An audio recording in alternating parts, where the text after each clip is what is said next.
ಆಕಾಶವಾಣಿ ಆರೋಗ್ಯ ಕಾರ್ಯಕ್ರಮ. ಇಂದಿನ ಆರೋಗ್ಯ ಕಾರ್ಯಕ್ರಮದಲ್ಲಿ ಕೇಳಿ, ಮಕ್ಕಳಲ್ಲಿ ಮೂಳೆ ಸಮಸ್ಯೆಗಳಿಗೆ ಕಾರಣ ಮತ್ತು ಪರಿಹಾರ ಕುರಿತು ರಾಯಚೂರಿನ ಸುರಕ್ಷಾ ಆಸ್ಪತ್ರೆಯ ಕೀಲು ಮತ್ತು ಮೂಳೆ ತಜ್ಞರಾದ ಡಾಕ್ಟರ್ ಹರೀಶ್ ಮೂರ್ತಿ ಅವರೊಡನೆ ಸಂದರ್ಶನ. ಸಂದರ್ಶಿಸುವವರು ವೆಂಕಟೇಶ್ ಬೇವಿನಬೆಂಚಿ. ಪ್ರಿಯ ಕೇಳುಗರೆ, ಮೂಳೆ ಸಮಸ್ಯೆ ಅಂದರೆ ಸಾಮಾನ್ಯವಾಗಿ ಹಿರಿಯರಲ್ಲಿ ಮತ್ತು ವಯಸ್ಸಾದವರಲ್ಲಿ ಕಂಡುಬರ್ತದೆ. ಆದರೆ ಮಕ್ಕಳಲ್ಲಿ ಕೂಡ ಮೂಳೆ ಸಮಸ್ಯೆಗಳು ಕಂಡುಬರ್ತವೆ ಅಂತ ನಾವು ಈಗ ಕೇಳ್ತಾ ಇದ್ದೇವೆ. ಮತ್ತು ಯಾವ ಥರ ಈ ತೊಂದರೆಗಳು ಕಂಡುಬರ್ತವೆ, ಅದಕ್ಕೆ ಪರಿಹಾರ ಏನು ಅನ್ನೋದನ್ನು ಕುರಿತು ಕಾರ್ಯಕ್ರಮದಲ್ಲಿ ಇವತ್ತು ಅದರ ಬಗ್ಗೆ ಮಾಹಿತಿಯನ್ನು ಕೊಡಲಿಕ್ಕೆ ರಾಯಚೂರಿನ ಸುರಕ್ಷಾ ಆಸ್ಪತ್ರೆಯ ಕೀಲು ಮತ್ತು ಮೂಳೆ ತಜ್ಞ ವೈದ್ಯರಾಗಿರ್ತಕ್ಕಂಥ ಡಾಕ್ಟರ್ ಹರೀಶ್ ಮೂರ್ತಿ ಅವರು ನಮ್ಮ ಕಾರ್ಯಕ್ರಮಕ್ಕೆ ಬಂದಿದ್ದಾರೆ. ಅವರಿಗೆ ಕಾರ್ಯಕ್ರಮಕ್ಕೆ ಸ್ವಾಗತವನ್ನು ಕೋರ್ತೇನೆ. ನಮಸ್ಕಾರ ಸರ್. ಸರ್ ನಮಸ್ಕಾರ. ಸರ್, ಈಗ ಮಕ್ಕಳಲ್ಲಿ ಕಂಡುಬರ್ತಕ್ಕಂಥ ಈ ಮೂಳೆ ಸಮಸ್ಯೆಗಳು ಯಾವ್ಯಾವು ಮತ್ತು ಇದಕ್ಕೆ ಕಾರಣಗಳು ಏನು ಅಂತ? ಸರ್, ಈಗ ಮಕ್ಕಳಲ್ಲಿ ಮೂಳೆ ತೊಂದರೆಗಳು ಏನಪ್ಪ ಅಂತಂದ್ರೆ ತರತರಾವರಿ ಮೂಳೆ ತೊಂದರೆಗಳು ಬರಲಿಕ್ಕೆ ಸಾಧ್ಯತೆ ಇರ್ತದೆ. ಅದರಲ್ಲಿ ಮೊದಲನೇ ಥರದ್ದು ಮೂಳೆ ತೊಂದರೆಗಳಂತಂದ್ರೆ ಅದಕ್ಕೆ ನಾವು ಕಂಜನೈಟಲ್ ಪೀಡಿಯಾಟ್ರಿಕ್ ಪ್ರಾಬ್ಲಮ್ಸ್ ಅಂತ ಅಂತೀವಿ. ಕಂಜನೈಟಲ್ ಪೀಡಿಯಾಟ್ರಿಕ್ ಪ್ರಾಬ್ಲಮ್ಸ್ ಅಂದರೆ ಹುಟ್ಟಿನಿಂದಲೇ ಮಗುವಿಗೆ ತೊಂದರೆ ಉಂಟಾಗಿ ಹುಟ್ಟಿರುವಂತ ಒಂದು, ಅಂದ್ರೆ ಇದೇನು ಡೆಲಿವರಿ ಆಗತ್ತೆ, ಡೆಲಿವರಿ ಆಗ್ತಿರ್ಲಿಕ್ಕೇನೆ ಆಲ್ರೆಡಿ ಆರ್ಥೋಪೆಡಿಕ್ ಪ್ರಾಬ್ಲಮ್ ಮಗುವಿಗೆ ಇರುತ್ತೆ. ಅದಕ್ಕೆ ನಾವು ಕಂಜನೈಟಲ್ ಅಂದ್ರೆ ಫ್ರಮ್ ಬರ್ತ್ ಇರುವಂತಹ ಪ್ರಾಬ್ಲಮ್ಸ್ ಅಂತ ಅಂತೀವಿ. ಈ ಕಂಜನೈಟಲ್ ಪ್ರಾಬ್ಲಮ್ಸ್ ಅಲ್ಲಿ ಮೋಸ್ಟ್ ಇಂಪಾರ್ಟೆಂಟ್ ಅನ್ನೋದು ನಾವು ಏನಪ್ಪಾ ಅಂತಂದ್ರೆ ಒಂದು CTEV ಅಂತ ಅಂತೀವಿ. CTEV ಅಂತಂದ್ರೆ ನಾವು ಇಂಗ್ಲಿಷ್ ನಲ್ಲಿ ಕಂಜನೈಟಲ್ ಟ್ಯಾಲಿಪಸ್ ಇಕ್ವೈನೋವ್ಯಾರಸ್ ಅಂತ ಅಂತೀವಿ. ಅದನ್ನೇ ನಾವೇನಪ್ಪಾ ಅಂತಂದ್ರೆ ಇದಕ್ಕೆ ನಮ್ಮ ಪಾದ ಸೊಟ್ಟ ಇರುತ್ತೆ ನೋಡಿ, ಇದಕ್ಕೆ ಕ್ಲಬ್ ಫುಟ್ ಅಂತ ಹೇಳ್ತೀವಿ. ಪಾದ, ಎಸ್ಪೆಷಲಿ ಪಾದ ನೀವು ನೋಡಿರ್ಬೋದು, ಎಷ್ಟೊಂದ್ ಜನ ಹಿಂಗೆ ನಡೀತಾ ಇರ್ತಾರೆ, ಕಾಲಿನ ಮೇಲೆ ಪೂರ್ತಿ ಕೆಳಗೆ ಊರಿ ನಡೆಯುತ್ತಿರಲ್ಲ, ಅರ್ಧ ಸೊಟ್ಟ ಇಟ್ಕೊಂಡು ನಡೀತಾ ಇರ್ತಾರೆ. ಅದಕ್ಕೆ ನಾವು ಇಂಗ್ಲಿಷ್ ಅಲ್ಲಿ ಕ್ಲಬ್ ಫುಟ್ ಅಂತ ಅಂತೀವಿ, ಅಥವಾ ಕಂಜನೈಟಲ್ ಟ್ಯಾಲಿಪಸ್ ಇಕ್ವೈನೋವ್ಯಾರಸ್ ಅಂತೀವಿ, CTEV ಅಂತ. ಈ ತೊಂದರೆ ಎಷ್ಟೊಂದ್ ಸತಿ ನಮ್ಗೆ ತಾಯಿ ಗರ್ಭದಲ್ಲಿ ಇದ್ದಾಗ ಅಲ್ಟ್ರಾಸೌಂಡ್ ಮಾಡಿದಾಗ ಗೊತ್ತಾಗತ್ತೆ.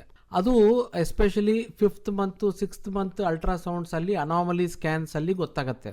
ಅದು ಹುಟ್ಟಿದ ತಕ್ಷಣ ಮಗುವನ್ನ ಬೇಗ ಟ್ರೀಟ್ಮೆಂಟ್ ಮಾಡಿಸಿದ್ರೆ ಬೇಗ ಆರಾಮಾಗೋ ಚಾನ್ಸಸ್ ಜಾಸ್ತಿ ಇರುತ್ತೆ. ಯೂಶಲಿ ನಾವು ಡೆಲಿವರಿ ಆಗ್ಬೇಕಾದಾಗೆ ಫಸ್ಟ್ ತಲೆ ಬರ್ತದೆ, ಆಮೇಲೆ ಕಾಲ್ ಬರ್ತದೆ. ಹೌದು. ಕೆಲವೊಂದು ಕಂಡೀಷನ್ಸ್ ಅಲ್ಲಿ ಕಾಲ್ ಫಸ್ಟ್ ಬರ್ತದೆ, ಆಮೇಲೆ ತಲೆ ಬರ್ತದೆ. ಅದಕ್ಕೆ ನಾವು ಬ್ರೀಚ್ ಪ್ರೆಸೆಂಟೇಶನ್ ಅಂತೀವಿ. ಸೊ ಅಕಸ್ಮಾತ್ ಕಾಲ್ ಹೊರಗಡೆ ಬಂದು ಕಾಲ್ ಸೊಟ್ಟ ಇತ್ತಂದ್ರೆ ತಲೆ ಬಂದಿರ್ಲಿಲ್ಲ ಅಂತಂದ್ರೂ ಪರವಾಗಿಲ್ಲ, ಕಾಲ್ ಸೀದಾ ಮಾಡ್ಲಿಕ್ಕೆ ಪ್ರಯತ್ನ ಮಾಡ್ಬೇಕು ಅಂತ ನಾವು ಹೇಳ್ತೀವಿ. ಅಂದ್ರೆ ಎಷ್ಟು ಬೇಗ ನಾವು ಅದನ್ನ ಸೀದಾ ಮಾಡ್ಲಿಕ್ಕೆ ಟ್ರೈ ಮಾಡ್ತೀವಿ ಅಷ್ಟು ಒಳ್ಳೆಯದು ಅಂತ. ಅದಕ್ಕೆ ಅಂದ್ರೆ ಈ ಕಾಲ್ ಸೊಟ್ಟ ಇದ್ದಾಗ ಅದಕ್ಕೆ ಏನಿಲ್ಲ, ಸೊಟ್ಟ ಇದ್ದದನ್ನ ಸೀದಾ ಮಾಡಿ ಹಾಗೆ ಸೀದಾ ಇಟ್ಕೊಂಡ್ರೆ ಬೆಳವಣಿಗೆ ಆಗ್ತಾ ಮತ್ತೆ ಕಾಲ್ ಸೀದಾ ಆಗ್ಬಿಡ್ತದೆ. ಅದಕ್ಕೆ ಸೀದಾ ಮಾಡ್ಲಿಕ್ಕೆ ಆಗಲ್ಲ ಅಂತ ತಿಳ್ಕೊಂಡು ನಾವೇನ್ ಮಾಡ್ತೀವಿ, ಸೀದಾ ಮಾಡಿಬಿಟ್ಟು ಪ್ಲಾಸ್ಟರ್ ಹಾಕ್ತಿವಿ. ಆ ಪ್ಲಾಸ್ಟರ್ ಹಾಕೋದ್ರಿಂದ ಮಗುವಿನ ಕಾಲಿನ ಬೆಳವಣಿಗೆ ಮತ್ತೆ ಸ್ಟ್ರೈಟ್ ಆಗೇ ಬೆಳೆಯುತ್ತೆ. ಬೆಳೆದು ಬೆಳೆದು ಬೆಳೆದು ಮತ್ತೆ ನಾರ್ಮಲ್ ಆಗ್ಬಿಡತ್ತೆ. ಸೊ ಮುಂಚೆ ಅದಕ್ಕೆಲ್ಲ ಇದು ಸೊಟ್ಟ ಕಾಲು ಇರೋದಕ್ಕೆ ಫಸ್ಟ್ ಆಪರೇಷನ್ ಮಾಡ್ತಾ ಇದ್ವಿ. ಆದ್ರೆ ಇವಾಗ ಅದು ಆಪರೇಷನ್ ಕಿಂತ ಪ್ಲಾಸ್ಟರೇ ಬೆಸ್ಟ್ ಮೆಥಡ್ ಅಂತ ಈಗ ಪ್ರೂವ್ ಆಗಿದೆ. ಈಗ ಪಾನ್ಸೆಟ್ಟಿ ಮೆಥಡಾಲಜಿ ಅಂತ, ಅದರಲ್ಲಿ ಮುಂಚೆ ಏನಪ್ಪಾ ಅಂತಂದ್ರೆ ಪ್ಲಾಸ್ಟರ್ಸ್ ಕಿಂತನೂ ಆಪರೇಷನ್ ಚೆನ್ನಾಗಿ ಅಂತ ಒಂದು ನಂಬಿಕೆ ಇತ್ತು. ಸೊ ಈಗ ಅದು ಎಲ್ಲ ಸೈಂಟಿಫಿಕಲಿ ಪ್ರೂವ್ ಆಗ್ಬಿಟ್ಟು ಆಪರೇಷನ್ ಕಿಂತ ಪ್ಲಾಸ್ಟರೇ ಒಳ್ಳೆ ಟೆಕ್ನಿಕ್. ಪ್ಲಾಸ್ಟರ್ ಅಲ್ಲಿ ಕರೆಕ್ಟ್ ಆಗಿ ಹೇಗೆ ಪ್ಲಾಸ್ಟರ್ ಹಾಕ್ಬೇಕು ಹಾಗೆ ಪ್ಲಾಸ್ಟರ್ ಹಾಕಿ ಒಂದೊಂದು ವಾರಕ್ಕೆ ಒಂದೊಂದು ಪ್ಲಾಸ್ಟರ್ ಹಾಕ್ತಿವಿ, ಸೀದಾಗ್ಬಿಡ್ತದೆ. ಅವಶ್ಯಕತೆ ಮಿದ್ದಲ್ಲಿ ಮಾತ್ರ ಒಂದು ಸಣ್ಣ ಆಪರೇಷನ್ ಅಂತ ಅಂತೀವಿ, ಟಿನೋಟಮಿ ಅಂತ.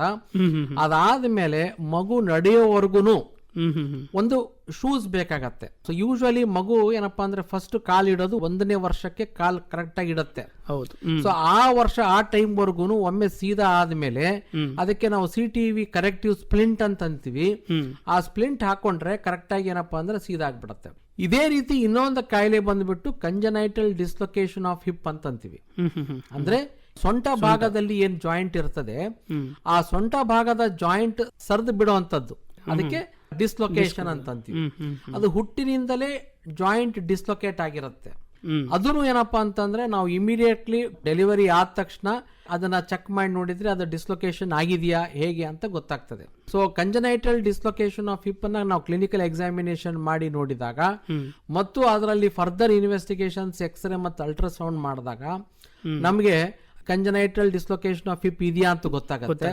ಅದನ್ನ ಕರೆಕ್ಟ್ ಆಗಿ ಅದನ್ನು ಅಷ್ಟೇ ಸರಿಯಾಗಿ ಕೂಡಿಸ್ಬಿಟ್ಟು ಅದಕ್ಕೆ ಒಂದು ಸಿಂಪಲ್ ಪಟ್ಟಿ ಹಾಕಿದ್ರೆ ಮಗು ಬೆಳೀತಾ ಬೆಳೀತಾ ಕರೆಕ್ಟ್ ಬೆಳೆದ್ಬಿಡುತ್ತೆ. ಈಗ ನಮ್ಮ ಮಕ್ಕಳ ಎಲುಬಿಗೆ ಮತ್ತೆ ದೊಡ್ಡವ್ರ ಎಲುಬಿಗೆ ಒಂದು ಬಹಳ ದೊಡ್ಡ ಇಂಪಾರ್ಟೆಂಟ್ ಡಿಫರೆನ್ಸ್ ಅಂತಂದ್ರೆ ದೊಡ್ಡವ್ರ ಎಲುಬು ಗ್ರೋತ್ ಇರಲ್ಲ, ಆದ್ರೆ ಮಕ್ಕಳ ಎಲುಬಿಗೆ ಬೆಳವಣಿಗೆ ಅನ್ನೋದು ಒಂದು ಎಕ್ಸ್ಟ್ರಾ ಕ್ವಾಲಿಟಿ ಇರುತ್ತೆ. ಸೊ ಆ ಎಕ್ಸ್ಟ್ರಾ ಕ್ವಾಲಿಟಿಯನ್ನ ನಮ್ಮ ಉಪಯೋಗಕ್ಕೆ ಯೂಸ್ ಮಾಡ್ಕೊಂಡ್ರೆ ನಮ್ಗೆ ತುಂಬಾ ಒಳ್ಳೇದಾಗತ್ತೆ. ಸೊ ಹಾಗಾಗ್ಬಿಟ್ಟು ನಮ್ಮ ವಯೋವೃದ್ಧರಲ್ಲಿ ಏನ್ ತೊಂದರೆ ಇರ್ತದೆ ಇವರಲ್ಲಿ ಬೇರೆ ಒಂದು ಎಕ್ಸ್ಟ್ರಾ ಕ್ವಾಲಿಟಿ ದೇವ್ರು ಕೊಟ್ಬಿಟ್ಟು ಅದನ್ನ ಸ್ವಲ್ಪ ನಾವು ಫೆಸಿಲಿಟೇಟ್ ಮಾಡಿದ್ರೆ ತುಂಬಾ ಈಸಿಯಾಗಿ ನಾವು ತೊಂದರೆಗಳನ್ನ ನಾವು ಕರೆಕ್ಟ್ ಆಗಿ ಸರಿಪಡಿಸಬಹುದು. ಆದ್ರೆ ಇದರಲ್ಲಿ ನಾವು ಬಹಳ ಇಂಪಾರ್ಟೆಂಟ್ ವಿಷಯ ಅಂತಂದ್ರೆ ಎಷ್ಟು ಬೇಗ ನಾವು ಟ್ರೀಟ್ಮೆಂಟ್ ಮಾಡ್ತೀವಿ ಅಷ್ಟು ಬೇಗ ಒಳ್ಳೇದಾಗುತ್ತೆ. ಹೌದು. ಸೊ ಈ ಕಂಜನೈಟಲ್ ಡಿಸ್ಲೊಕೇಶನ್ ಮತ್ತೆ ಸಿಟಿಬಿ ಅನ್ನೋದು ಇದು ಹುಟ್ಟಿನಿಂದಾನೇ ಬರುವಂತ ಕಾಯಿಲೆಗಳು. ಇನ್ನ ನೆಕ್ಸ್ಟ್ ಬರುವಂತ ಕಾಯಿಲೆ ಅಂತಂದ್ರೆ ಮೊದಲನೇ ತಿಂಗಳಿನಲ್ಲಿ neonatal infections ಅಂತಂತೀವಿ. Neonatal infections usually ಯಾರಿಗೆ ಆಗತ್ತೆ ಅಂತಂದ್ರೆ ಮಗು ಹುಟ್ಟಿನಿಂದ ಸ್ವಲ್ಪ ಡೆಲಿಕೇಟ್ ಇರ್ತಾರೆ, SICU ಅಲ್ಲಿ ಇಡ್ತಾರೆ, ಅಂದ್ರೆ ವಾರ್ಮರ್ಸ್ ವೆಂಟಿಲೇಟರ್ಸ್ ಆ ಟೈಪ್ ಹಾಕಿರ್ತಾರೆ, IV ಕ್ಯಾನ್ಯುಲಾ ಹಾಕಿರ್ತಾರೆ. ಸೊ IV ಕ್ಯಾನ್ಯುಲಿಂದ ಇನ್ಫೆಕ್ಷನ್ ಬಂದ್ಬಿಟ್ಟು ಜಾಯಿಂಟ್ ಗೆ ಹೋಗ್ಬಿಡುತ್ತೆ. ಅವ್ರಿಗೆ ನಾವು ಸೆಪ್ಟಿಕ್ ಆರ್ಥರೈಟಿಸ್ ಅಂತ ಅಂತೀವಿ. ಸೆಪ್ಟಿಕ್ ಆರ್ಥರೈಟಿಸ್ ಅಂದ್ರೆ ಈಗ ನಾವು ಆಗ್ಲೇ ಹೇಳ್ದಂಗೆ ಮಗು ಹುಟ್ಟಿದಾಗ ಎಲ್ಲಾ ಎಲುಬು ಪೂರ್ತಿ ಕ್ಯಾಲ್ಸಿಯಂ ಅದರಲ್ಲಿ ಫುಲ್ ಕಂಟೆಂಟ್ ಇರಲ್ಲ, ಕಾರ್ಟಿಲೇಜಿನಸ್ ಕಂಟೆಂಟ್ ಜಾಸ್ತಿ ಇರುತ್ತೆ. ಸೊ ಹಾಗಾಗ್ಬಿಟ್ಟು ಕಾರ್ಟಿಲೇಜಿನಸ್ ಕಂಟೆಂಟ್ ಇದ್ದಾಗ ಇನ್ಫೆಕ್ಷನ್ ಆಗ್ಬಿಡ್ತಂದ್ರೆ ಆ ಕಾರ್ಟಿಲೇಜ್ಗೆ ಇನ್ಫೆಕ್ಷನ್ ರೆಸಿಸ್ಟ್ ಮಾಡೋಂತ ಕೆಪಾಸಿಟಿ ಕಡಿಮೆ ಇರುತ್ತೆ. ಆದ್ರೆ ಬೋನ್ಸ್ಗೆ ಕ್ಯಾಲ್ಸಿಯಂ ಒಮ್ಮೆ ಕ್ಯಾಲ್ಸಿಫೈ ಆದ ತಕ್ಷಣ ರೆಸಿಸ್ಟ್ ಮಾಡೋ ಕೆಪಾಸಿಟಿ ಸ್ವಲ್ಪ ಜಾಸ್ತಿ ಇರುತ್ತೆ. ಸೊ ಹಂಗಾಗಿ ಮಕ್ಕಳಲ್ಲಿ ಇನ್ಫೆಕ್ಷನ್ ಬೇಗ ಆಗ್ಬಿಟ್ಟು ಅದು ಬೇಗ ಸ್ಪ್ರೆಡ್ ಆಗೋ ಪ್ರಾಬ್ಲಮ್ ಜಾಸ್ತಿ ಇರುತ್ತೆ. ಸ್ವಲ್ಪ ಇನ್ಫೆಕ್ಷನ್ ಆಯ್ತಂದ್ರೂ ಪೂರ್ತಿ ಕಾಲಿಗೆಲ್ಲ ಹಬ್ಕೊಂಡ್ಬಿಡತ್ತೆ. ಸೊ ಇನ್ಫೆಕ್ಷನ್ ಅನ್ನ ಆದಷ್ಟು ಜಲ್ದಿ ನಾವು ಟ್ರೀಟ್ಮೆಂಟ್ ಮಾಡಿ ಇರಾಡಿಕೇಟ್ ಮಾಡಿ ಹೊರಗಡೆ ಹಾಕಿದ್ರೆ ಅದು ಅದರದ್ದು ಸಿಕ್ವೆಲೆ ಕಡಿಮೆ ಇರ್ತದೆ. ಸಿಕ್ವೆಲೆ ಅಂತಂದ್ರೆ ಅದರಿಂದ ಆಗಿರುವಂತ ಪರಿಣಾಮಗಳು ನಾವು ಕಡಿಮೆ ಮಾಡಬಹುದು ಅಂತ. ಸೊ ಪೀಡಿಯಾಟ್ರಿಕ್ ಅಥವಾ ನಿಯೋನೇಟಲ್ ಇನ್ಫೆಕ್ಷನ್ಸ್ ಅಂತ ಏನಂತೀವಿ, ನಿಯೋನೇಟಲ್ ಆರ್ಥೋಪೆಡಿಕ್ ಇನ್ಫೆಕ್ಷನ್ಸ್ ಅಥವಾ ನಿಯೋನೇಟಲ್ ಆಸ್ಟಿಯೋಮೈಲೈಟಿಸ್ ಅಂತೀವಿ. ಅಂದ್ರೆ ಎಲುಬಿನ ಇನ್ಫೆಕ್ಷನ್ ಅದನ್ನ ಏನಪ್ಪಾ ಅಂತಂದ್ರೆ ಬೇಗ ಟ್ರೀಟ್ಮೆಂಟ್ ಮಾಡದಲ್ಲಿ ಅದಕ್ಕೆ ನಾವೇನಪ್ಪಾ ಅಂತಂದ್ರೆ ಒಳ್ಳೆ ಟ್ರೀಟ್ಮೆಂಟ್ ಮಾಡೋ ಸಾಧ್ಯತೆ ಇರುತ್ತೆ. ಇನ್ನ ಮಕ್ಕಳು ದೊಡ್ಡವರಾದಂಗೆ ಗ್ರೋತ್ ಅಬ್ನಾರ್ಮ್ಯಾಲಿಟೀಸ್ ಅಂತ ಬರುತ್ತೆ. ಅಂದ್ರೆ ನಾರ್ಮಲಿ ಬೆಳವಣಿಗೆ ಕರೆಕ್ಟ್ ಆಗಿ ಸೀದಾ ಆಗ್ಬೇಕು, ಸೊಟ್ಟ ಆಗ್ಬಾರ್ದು. ಅಸಾಮಾನ್ಯ ಬೆಳವಣಿಗೆ ಆಯ್ತಂದ್ರೆ ಅದು ಒಂದು ಕಡೆ ದೊಡ್ಡದು ಒಂದು ಕಡೆ ಚಿಕ್ಕದು ಆಯ್ತು ಅಂತಂದ್ರೆ ಕ್ರಮೇಣ ಕೀಲು ಸೊಟ್ಟ ಆಗ್ತಾ ಬೆಳವಣಿಗೆ ಆಗ್ತಾ ಹೋಗ್ಬಿಡುತ್ತೆ. ಅದಕ್ಕೆ ಆಂಗ್ಯುಲರ್ ಡಿಫಾರ್ಮಿಟೀಸ್ ಅಂತ ಅಂತೀವಿ. ಸೊ ಮಕ್ಕಳಲ್ಲಿ ತರತರಾವರಿ ಡಿಫಾರ್ಮಿಟೀಸ್ ಆಗೋ ಚಾನ್ಸಸ್ ಇರುತ್ತೆ. ಅದರಲ್ಲಿ ಒಂದು ಆಂಗ್ಯುಲರ್ ಡಿಫಾರ್ಮಿಟಿ ಅಂತೀವಿ, ಒಂದು ರೊಟೇಷನಲ್ ಡಿಫಾರ್ಮಿಟೀಸ್ ಅಂತೀವಿ, ಒಂದು ಲಿಂಬ್ ಲೆಂಗ್ತ್ ಡಿಸ್ಕ್ರಿಪೆನ್ಸಿ ಅಂತೀವಿ. ಲಿಂಬ್ ಲೆಂಗ್ತ್ ಡಿಸ್ಕ್ರಿಪೆನ್ಸಿ ಅಂದ್ರೆ ಒಂದು ಕಾಲು ಉದ್ದ ಒಂದು ಕಾಲು ಗಿಡ್ಡ, ಇದಕ್ಕೆ ಲಿಂಬ್ ಲೆಂಗ್ತ್ ಡಿಸ್ಕ್ರಿಪೆನ್ಸಿ ಅಂತೀವಿ. ಅದೇ ರೀತಿ ಆಂಗ್ಯುಲರ್ ಡಿಫಾರ್ಮಿಟೀಸ್ ಅಂತಂದ್ರೆ ನಮ್ ಕಾಲ್ ಸ್ಟ್ರೈಟ್ ಆಗಿರ್ಬೇಕು, ಸೊಟ್ಟ ಹೀಗೆ ಆಯ್ತು ಅಂತಂದ್ರೆ ಅದಕ್ಕೆ ಆಂಗ್ಯುಲರ್ ಡಿಫಾರ್ಮಿಟೀಸ್ ಅಂತ. ಆಮೇಲೆ ರೊಟೇಷನಲ್ ಡಿಫಾರ್ಮಿಟಿ ಅಂದ್ರೆ ನಾವು ಸೀದಾ ನಿಂತ್ಕೊಂಡಾಗ ನಮ್ ಕಣ್ಣು ಕರೆಕ್ಟ್ ಆಗಿ ಸ್ಟ್ರೈಟ್ ಆಗಿ ನೋಡ್ಬೇಕು.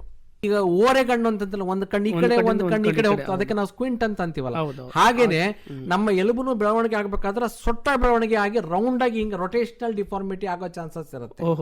ಆ ಬೆಳವಣಿಗೆ ಆಗ್ತಾ ಆಗ್ತಾ ಸರಿ ಬೆಳವಣಿಗೆ ಆಗದಿದ್ದರೆ ಕಾಲುಗಳು ಪಾದಗಳು ಹೊರಗಡೆ ಇಟ್ಕೊಂಡು ನಡೀತಾರೆ. ಅದರದೇ ಉಲ್ಟಾ ಇಂಟೋಯಿಂಗ್ ಗೇಟ್ ಅಂತೀವಿ, ಅದನ್ನ ಹಿಂಗ್ ನಡೆಯೋ ಬದಲು ಎರಡು ಕಾಲು ಒಳಗಡೆ ಇಟ್ಕೊಂಡು ನಡೀತಾರೆ. ಅದಕ್ಕೆ ಈ ಬಿಕಾಸ್ ಆಫ್ ಎಕ್ಸೆಸಿವ್ ಫೀಮೋರಲ್ ಆಂಟಿವರ್ಷನ್ ಅಂತೀವಿ. ಇದಕ್ಕೆ ಕಾರಣ ಮೋಸ್ಟ್ ಇಂಪಾರ್ಟೆಂಟ್ ಅಂದ್ರೆ ಎಷ್ಟೊಂದು ಮಕ್ಕಳು ಕೂತ್ಕೊಳ್ಬೇಕಾದಾಗ ಚಕ್ರ ಮಕ್ಕಳು ಹಾಕೊಂಡು ಕೂತ್ಕೊಳ್ಳಲ್ಲ. ಹೌದು. ಅದು ಕಪ್ಪೆ ಆಕಾರದಲ್ಲಿ ಕುತ್ಕೊಳ್ತಾರೆ ಹಿಂಗೆ. ಅದಕ್ಕೆ sitting in frog legged position ಅಂತ ಅಂತೀವಿ. ಆ sitting in frog legged position ಮಾಡ್ಕೊಂಡ್ರೆ ರೊಟೇಷನಲ್ ಡಿಫಾರ್ಮಿಟೀಸ್ ಅಥವಾ ಎಕ್ಸೆಸಿವ್ ಫೀಮರಲ್ ಆಂಟಿವರ್ಷನ್ ಆಗ್ಬಿಟ್ಟು ಇಂಟೋಯಿಂಗ್ ಗೇಟ್ ಆಗೋ ಚಾನ್ಸಸ್ ಇರುತ್ತೆ. ಅಂದ್ರೆ ಪಾದ ನಡಿಬೇಕಾದಾಗ ಒಳಗಡೆ ನಡೆಯೋ ಚಾನ್ಸಸ್ ಆಗುತ್ತೆ ಅಂತ. ಇದು ನಾವು ಎಷ್ಟೊಂದ್ ಸತಿ ಇದಕ್ಕೇನು ಆಪರೇಷನ್ ಬೇಕಾಗಲ್ಲ, ತಾಯಿಗೆ ಕರೆಕ್ಟ್ ಆಗಿ ಹೀಗೆ ಕೂಡಿಸ್ಬೇಡ್ರಿ, ಹೀಗೆ ಕೂಡಿಸ್ರಿ ಅಂತ ನಾವು ಅವರಿಗೆ ತಾಯಿಗೆ ತಿಳಿಸಿಕೊಟ್ರೆ ಮಗು ಹೇಗೆ ಹೇಗೆ ಬೆಳವಣಿಗೆ ಆಗತ್ತೆ, ಹಾಗಾಗಿ ಏನಪ್ಪಾ ಅಂತಂದ್ರೆ ಬೆಳವಣಿಗೆ ಕರೆಕ್ಟ್ ಆಗಿ. ಇಷ್ಟೆಲ್ಲ ಸಮಸ್ಯೆಗಳು ಬರ್ಲಿಕ್ಕೆ ಏನು ಕಾರಣಗಳು ಇರ್ಬೋದು? ಈ ಕಂಜನೈಟಲ್ ಡಿಸ್ಲೊಕೇಶನ್ ಆಫ್ ಹಿಪ್ ಮತ್ತು CTEVಗೆ ಈಗ ತುಂಬಾ ವರ್ಷಗಳಿಂದ ಯಾಕೆ ಹೀಗಾಗತ್ತೆ ಅಂತ ವೈಜ್ಞಾನಿಗಳು ಏನಪ್ಪಾ ಅಂತಂದ್ರೆ ಕಂಡುಹಿಡಿಲಿಕ್ಕೆ ಪ್ರಯತ್ನ ಮಾಡಿದ್ದಾರೆ. ಯಾವಾಗ ನಮ್ಗೆ ಕರೆಕ್ಟ್ ಆಗಿ ಯಾಕೆ ಆಗತ್ತೆ ಅಂತ ಗೊತ್ತಿರ್ಲಾರ್ದಾಗ ನಾವು ಅದಕ್ಕೆ ಹೈಪೋಥಿಸಿಸ್ ಥಿಯರೀಸ್ ಕೊಡ್ತಾ ಹೋಗ್ತೀವಿ. ಅದರಲ್ಲಿ ಇಂಪಾರ್ಟೆಂಟ್ ಥಿಯರಿ ಏನಪ್ಪಾ ಅಂತಂದ್ರೆ, ಮಗು ತಾಯಿಯ ಹೊಟ್ಟೆ ಒಳಗಡೆ ಇದ್ದಾಗ ಯಾವ ಪೊಸಿಷನ್ ಅಲ್ಲಿ ಮಗು ಇರಬೇಕು ಅದೇ ಪೊಸಿಷನ್ ನಲ್ಲಿ ಇದ್ರೆ ಕರೆಕ್ಟ್ ಆಗಿ ಬೆಳವಣಿಗೆ ಆಗತ್ತೆ. ಅಕಸ್ಮಾತ್ ಪೊಸಿಷನ್ ಚೇಂಜ್ ಆಗಿಬಿಡ್ತು ಅಂದ್ರೆ ತಾಯಿ ಹೊಟ್ಟೆ ಒಳಗಡೆ ಆ ಬೆಳವಣಿಗೆನೂ ಸರಿ ಆಗಲ್ಲ ಅಂತ ಅದಕ್ಕೆ ಮೆಕ್ಯಾನಿಕಲ್ ಥಿಯರಿ ಅಂತ ನಾವು ಹೇಳ್ತೀವಿ. ಮೆಕ್ಯಾನಿಕಲ್ ಥಿಯರಿ ಅಂತಂದ್ರೆ ಮಗು ತಾಯಿ ಹೊಟ್ಟೆ ಒಳಗಡೆ ಯಾವ ಪೊಸಿಷನ್ ಅಲ್ಲಿ ಇರತ್ತೆ ಆ ಪೊಸಿಷನ್ ಆಲ್ಟರ್ ಆಯ್ತು ಅಂತಂದ್ರೆ ಈ ಟೈಪ್ ಆಗತ್ತೆ ಅಂತ ಒಂದು ಥಿಯರಿ ಇದೆ. ಇದಕ್ಕೆ ಮೆಕ್ಯಾನಿಕಲ್ ಥಿಯರಿ ಅಂತ ಅಂತೀವಿ. ಇದೇ ರೀತಿ ಒಂದು ಜೆನೆಟಿಕ್ ಥಿಯರಿ ಅಂತ ಇರುತ್ತೆ. ಮತ್ತೆ ಅದಕ್ಕೊಂದು 4-5 ಥಿಯರಿಗಳು ಏನಪ್ಪಾ ಅಂತಂದ್ರೆ ಇದಕ್ಕೆ ಪುಟ್ ಫೋರ್ಟ್ ಆಗಿದೆ. ಬಟ್ ಅದರಲ್ಲಿ most commonly believed is mechanical theory. ಇದು CTEVಗೆ ಮತ್ತು ಕಂಜನೈಟಲ್ ಡಿಸ್ಲೊಕೇಶನ್ ಆಫ್ ಹಿಪ್ಗೆ. ಆಮೇಲೆ ಇನ್ಫೆಕ್ಷನ್ ಏನಪ್ಪಾ ಅಂತಂದ್ರೆ ಕಾರಣ ನಾನು ಆವಾಗ್ಲೇ ಹೇಳಿದ್ನಲ್ಲ, ICU ಬೇಬೀಸ್ ಹುಟ್ಟಿದ ಮಗುವಿಗೆ ಏನಾದ್ರು ಇಂಜೆಕ್ಷನ್ ಕೊಡೋ ಅವಶ್ಯಕತೆ ಬಂದಾಗ ICU ಅಲ್ಲಿ ಇಟ್ಟಾಗ ಕ್ರಾಸ್ ಇನ್ಫೆಕ್ಷನ್ ಆಗತ್ತೆ. ಅದಕ್ಕೆ ಯಾವಾಗ್ಲೂ ಏನಪ್ಪಾ ಅಂತಂದ್ರೆ ಡೆಲಿವರಿ ಆದ ತಕ್ಷಣ ಮನೆಗೆ ಹೋಗ್ಬಿಟ್ಟು ಇದ್ರೆ ತಾಯಿ ಪಕ್ಕದಲ್ಲಿ ಮಗು ಇದ್ರೆ ತುಂಬಾ ಒಳ್ಳೇದು. ಆಮೇಲೆ ತಾಯಿ ಹಾಲು ಕುಡಿಸ್ತಾ ಇದ್ರೆ ಮಗು ಚೆನ್ನಾಗಿರುತ್ತೆ. ಸೊ ಅದು ಇನ್ಫೆಕ್ಷನ್ ಏನಪ್ಪಾ ಅಂದ್ರೆ ICU ಬೇಬೀಸ್ಗೆ ಇನ್ಫೆಕ್ಷನ್ ಆಗೋ ಚಾನ್ಸಸ್ ಜಾಸ್ತಿ ಇರುತ್ತದೆ. ಅದಕ್ಕೆ ಕಾರಣಗಳು ತುಂಬಾ ಇದೆ ಗ್ರೋತ್ ಅಬ್ನಾರ್ಮ್ಯಾಲಿಟೀಸ್ಗೆ. ಅದು ಈಗ ನಾನು ನಿಮ್ಗೆ ಆಗ್ಲೇ ಹೇಳಿದ್ನಲ್ಲ, ಮಕ್ಕಳಿಗೆ ಏನಪ್ಪಾ ಅಂತಂದ್ರೆ ಒಂದು ಬೆಳವಣಿಗೆ ಆಗೋ ಜಾಗ ಒಂದು ಎಕ್ಸ್ಟ್ರಾ ಇರುತ್ತೆ ಅಂತ, ಅದಕ್ಕೊಂದು ಕೆಪಾಸಿಟಿ ಇರುತ್ತೆ ಅಂತ ನಾನು ಏನ್ ಹೇಳಿದೆ, ಅದು ಆ ಒಂದು ಜಾಗದಲ್ಲಿ ಇರುತ್ತೆ. ಅದಕ್ಕೆ ನಾವು ಗ್ರೋತ್ ಪ್ಲೇಟ್ ಅಂತ ಅಂತೀವಿ. ಅಂದ್ರೆ ಒಂದು ಮೂಳೆಯ ಮೇಲ್ಗಡೆ ಮತ್ತು ಕೆಳಗಡೆ ಎರಡು ತುದಿಯಲ್ಲಿ ಎಂಡ್ಸ್ ಅಂತ ಏನಂತೀವಿ, ಎಂಡ್ಸ್ ಅಲ್ಲಿ ಗ್ರೋತ್ ಪ್ಲೇಟ್ ಅಂತ ಇರುತ್ತೆ. ಆ ಗ್ರೋತ್ ಪ್ಲೇಟ್ ಅಲ್ಲೇನೆ ಬೆಳವಣಿಗೆ ಆಗತ್ತೆ. ಸೊ ಅಲ್ಲಿನೇ ಹೊಸ ಎಲುಬು ಬೆಳೀತಾ ಬೆಳೀತಾ ಬೆಳೀತಾ ಎಲುಬು ಉದ್ದಾಗತ್ತೆ.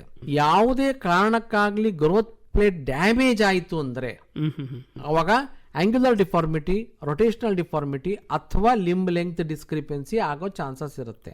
ಅಂದ್ರೆ ಇವಾಗ ಬಲಗಾಲಿನ ಗ್ರೋತ್ ಪ್ಲೇಟ್ ಒಂದು ಡಿಸ್ಟರ್ಬೆನ್ಸ್ ಆಗಿ ಎಡಗಾಲಿನ ಗ್ರೋತ್ ಪ್ಲೇಟ್ ಡಿಸ್ಟರ್ಬೆನ್ಸ್ ಆಗ್ಲಿಲ್ಲ ಅಂದ್ರೆ ಎಡಗಾಲ್ ಕರೆಕ್ಟ್ ಆಗಿ ಉದ್ದ ಆಗ್ತಾ ಆಗ್ತಾ ಕರೆಕ್ಟ್ ಆಗಿ ಗ್ರೋತ್ ಆಗ್ತಾ ಇರುತ್ತೆ, ಬಲಗಾಲ ಉದ್ದ ಆಗಲ್ಲ.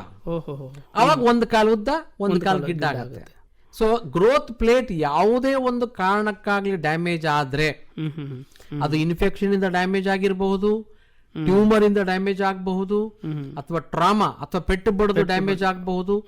ಯಾವುದೇ ಒಂದು ಕಾರಣದಿಂದ ಗ್ರೋತ್ ಪ್ಲೇಟ್ ಡ್ಯಾಮೇಜ್ ಆದಲ್ಲಿ ಡಿಫಾರ್ಮಿಟೀಸ್ ಆಗತ್ತೆ. ಅಂದ್ರೆ ಬೆಳವಣಿಗೆ ಸರಿಯಾಗಿ ಅದು ಕುಂಠಿತ ಆಗ್ತದೆ.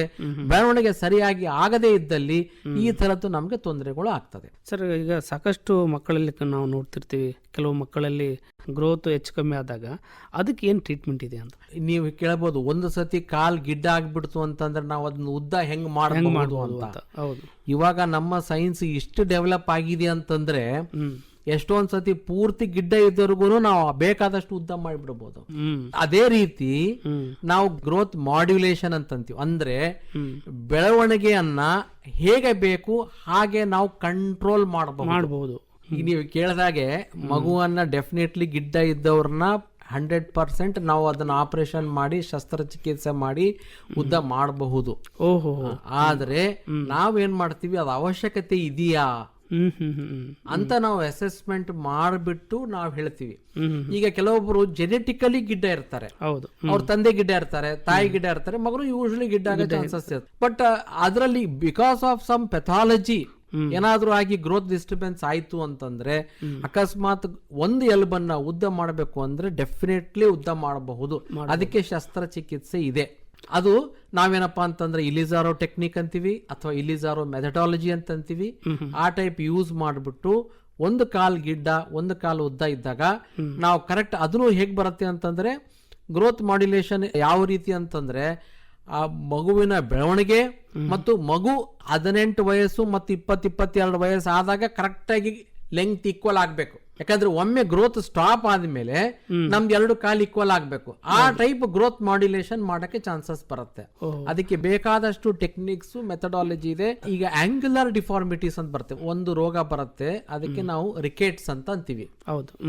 ಈ ರಿಕೇಟ್ಸ್ ಅನ್ನೋದು vitamin D deficiency in children causes rickets ಅಂತ ಅಂತೀವಿ. ಈ ವಿಟಮಿನ್ ಡಿ ಏನಪ್ಪಾ ಅಂತಂದ್ರೆ normal constituent of the bone, calcium and vitamin D ಅದು ನಮ್ಮ ಕ್ಯಾಲ್ಸಿಯಂ ಮೆಟಬಾಲಿಸಮ್ ಅಂತ ಅಂತೀವಿ. ಅಂದ್ರೆ ನಮ್ಮ ಕ್ಯಾಲ್ಸಿಯಂ ಅಬ್ಸಾರ್ಬ್ ಆಗುವಂಥದ್ದು, ಎಕ್ಸ್ಕ್ರೀಟ್ ಆಗುವಂಥದ್ದು ಹೇಗೆ ನಮ್ಮ ಬೋನ್ ಅಲ್ಲಿ ಅಳವಡಿಸ್ಕೊಳ್ಳುತ್ತೆ, ಅದನ್ನ ಹೇಗೆ ಎಕ್ಸ್ಕ್ರೀಟ್ ಆಗತ್ತೆ, ಅದಕ್ಕೆ ಕ್ಯಾಲ್ಸಿಯಂ ಮೆಟಬಾಲಿಸಮ್ ಅಂತೀವಿ.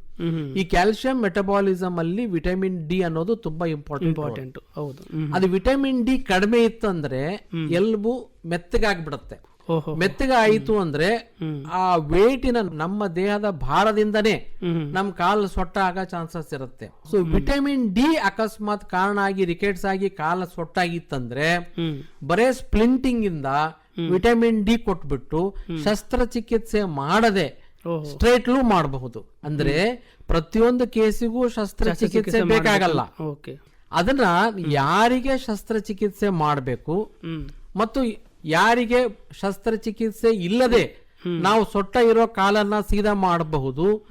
ಮೂಳೆ ತಜ್ಞರ ಹತ್ರ ಬಂದ್ರೆ ಡೆಫಿನೆಟ್ಲಿ ನಾವು ಅದಕ್ಕೆ ಸರಿಯಾಗಿ ಮಾಹಿತಿ ಕೊಟ್ಬಿಟ್ಟು ಅದನ್ನ ನಾವೇನಪ್ಪಾ ಅಂತಂದ್ರೆ ಹೇಗೆ ಮತ್ತೆ ಸೀದಾ ಮಾಡಿಸಬಹುದು ಅಂತ ನಾವು ತಾಯಿಗೆ ಡಿಸೈಡ್ ಮಾಡ್ಬಿಟ್ಟು ನಾವು ಕರೆಕ್ಟ್ ಸಜೆಷನ್ಸ್ ಕೊಡಬಹುದು. ಸರ್, ಈಗ ನೀವು ಹೇಳಿದ್ರಿ ಸೋಂಕಾಗುತ್ತೆ, ಇನ್ಫೆಕ್ಷನ್ ಆಗುತ್ತೆ ಮಕ್ಕಳಲ್ಲಿ ಅಂತ. ಹೌದು. ಆ ಥರ ಮಕ್ಕಳಿಗೆ ಸೋಂಕು ಆದಾಗ ಏನೇನು ಬೇರೆ ಬೇರೆ ಸಮಸ್ಯೆಗಳು ಕಂಡು ಬರ್ತವೆ?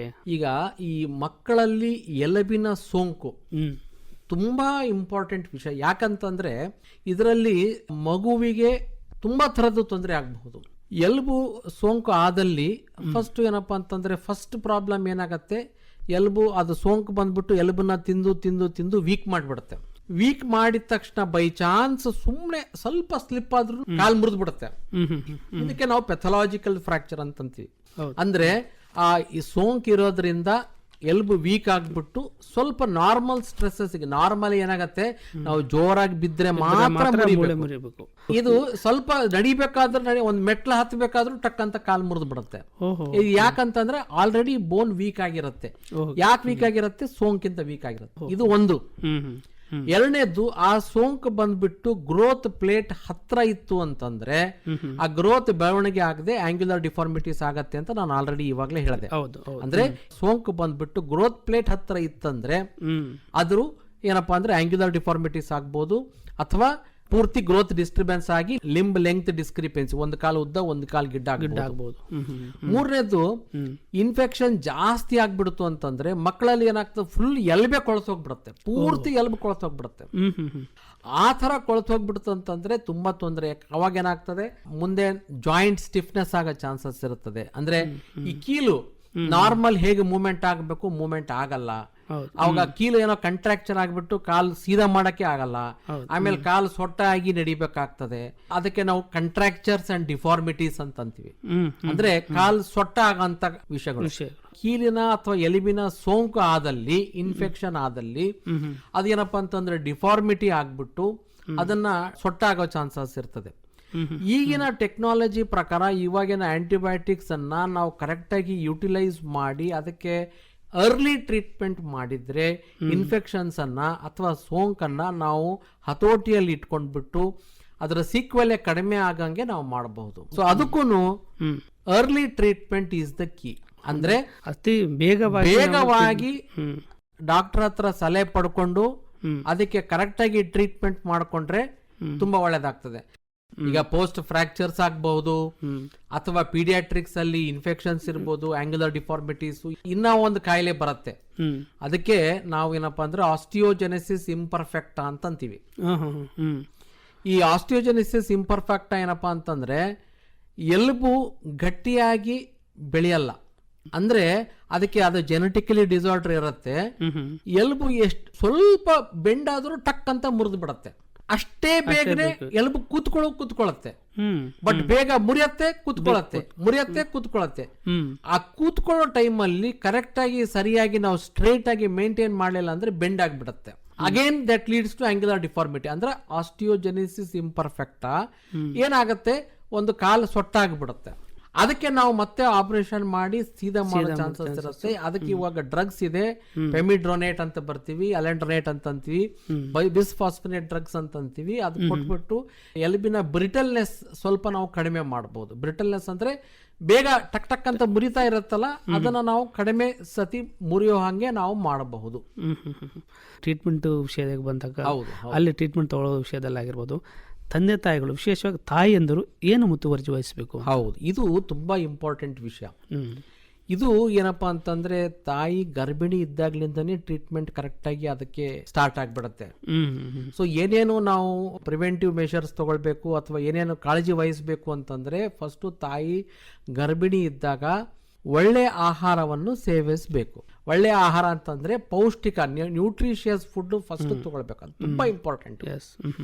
ಈಗ ತಾಯಿಗೆ ಎನಿಮಿಯಾ ಇತ್ತು ಅಂತಂದ್ರೆ ಮಕ್ಕಳೇನ ಆಬ್ವಿಯಸ್ಲಿ ಏನಪ್ಪಾ ಅಂತಂದ್ರೆ ಸರಿಯಾಗಿ ಬೆಳವಣಿಗೆ ಆಗಲ್ಲ. ಆ ಮಕ್ಕಳ ಬೆಳವಣಿಗೆ ಸರಿ ಆಗ್ಲಿಲ್ಲ ಅಂತಂದ್ರೆ ಅಂತ ಮಕ್ಕಳಲ್ಲಿ ಎಲುಬಿನ ತೊಂದರೆಗಳು ಡೆಫಿನೆಟ್ಲಿ ಜಾಸ್ತಿ ಆಗ್ತವೆ. ಸೊ ಅದಕ್ಕೆ ಫಸ್ಟ್ ತಾಯಿ ಏನಪ್ಪಾ ಅಂತಂದ್ರೆ ಒಳ್ಳೆ ಆಹಾರ ತಗೊಳ್ಬೇಕು ಒಂದೇದ್ದು. ಆ ಒಳ್ಳೆ ಆಹಾರದ ಜೊತೆಗೆ ತಾಯಿ ಹಾಲು ಜಾಸ್ತಿ ಕುಡಿದಷ್ಟು ಒಳ್ಳೇದು. ಅಂದ್ರೆ ಒಂದು ನ್ಯೂಟ್ರಿಷಿಯಸ್ ಫುಡ್, ಎರಡನೇದು ಕ್ಯಾಲ್ಸಿಯಂ ರಿಚ್ ಫುಡ್. ಯಾಕಂದ್ರೆ ನಮ್ಮ ಎಲುಬುಗಳಿಗೆ ಮೋಸ್ಟ್ ಇಂಪಾರ್ಟೆಂಟ್ ರಾ ಮೆಟೀರಿಯಲ್ ಅಂತ ಅನ್ಬಹುದು ಕ್ಯಾಲ್ಸಿಯಂ. ಹೌದು.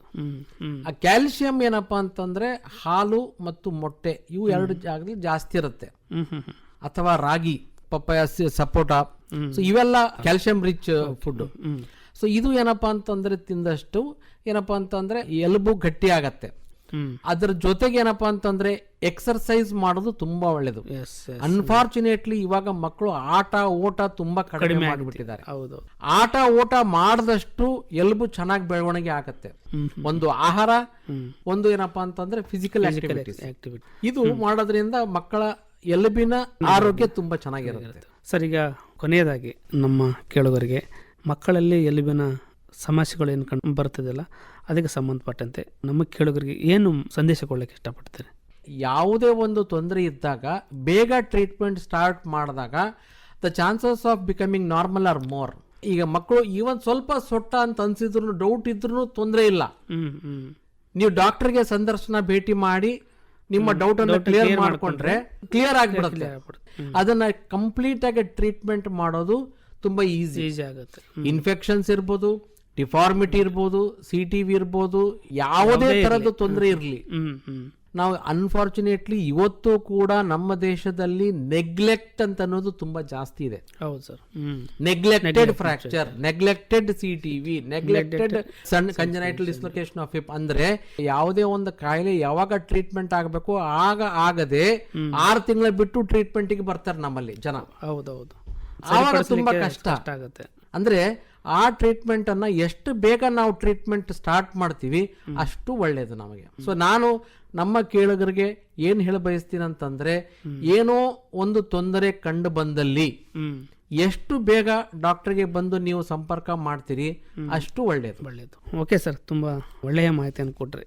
ಮಕ್ಕಳಲ್ಲಿ ಮೂಳೆ ಸಮಸ್ಯೆಗಳು, ಎಲುಬಿನ ಸಮಸ್ಯೆಗಳಿಗೆ ಸಂಬಂಧಪಟ್ಟಂತೆ ತುಂಬ ದೀರ್ಘವಾಗಿ ನಮ್ಮ ಕೇಳುಗರಿಗೆ ಮಾಹಿತಿಯನ್ನು ಕೊಟ್ಟರೆ, ತಾವು ಬಂದು ನಮ್ಮ ಕಾರ್ಯಕ್ರಮದಲ್ಲಿ ಮಾಹಿತಿಯನ್ನು ಕೊಟ್ಟದ್ದಕ್ಕಾಗಿ ತಮಗೆ ಆಕಾಶವಾಣಿ ಪರವಾಗಿ ತಮಗೆ ಧನ್ಯವಾದ.